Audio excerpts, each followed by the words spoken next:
30 years ago, a destructive tornado ripped through Huntsville, killing 21 people and injuring hundreds of others. Just looking at the damage, I expect the death toll to go up. WAAY 31 was the only station that remained on air to keep our viewers safe and informed. WAAY 31 News anchor Pat Simon caught up with some of the survivors from that fateful day who count themselves extremely fortunate in more ways than one. It was a nightmare. Cars are just tossed left and right. November 15th, 1989.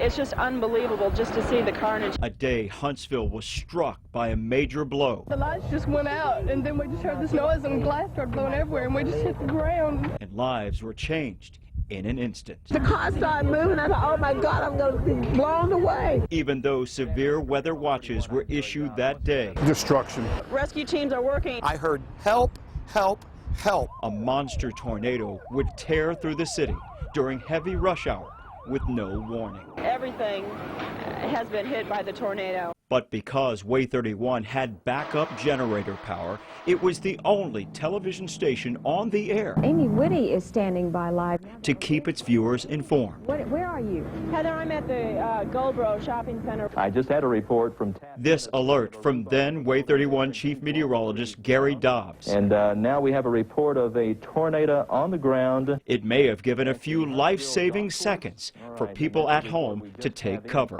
Unfortunately for drivers along a busy airport road, there was very little chance to escape the fierce 200-mile-per-hour winds. Just looking at the damage, I expect the death toll to go up. 21 people died that day, mostly drivers on Airport Road, and over 500 others were injured. That's where all of these vehicles were flipped. I just talked with some paramedics. Former WAAY 31 reporter Tim Hall not only covered the chaos that surrounded him, I had never seen anything like that in my life. he also found himself assisting with rescue efforts.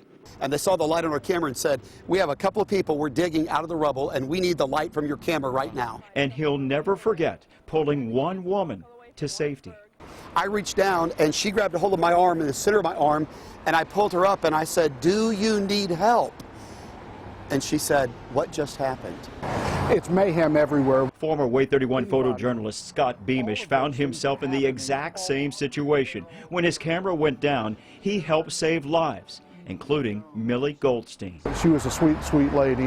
There you see him helping carry Millie on the stretcher after pulling her out of her car that was lifted by the tornado and thrown right onto a transformer. She kept saying, I'm so cold, I just want to go to sleep. I said, no, we're not going to sleep. You're going to talk to me. We're going to stay focused right here. Millie survived that tornado, but others, including children, were still in its path as it traveled northeast.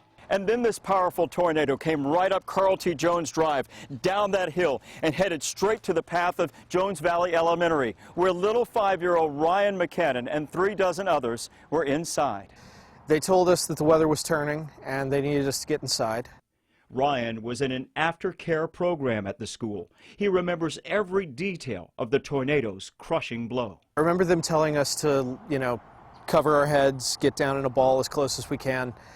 And I remember looking up anyway, and looking out and seeing just this wall of swirling dirt and wind and just a tornado.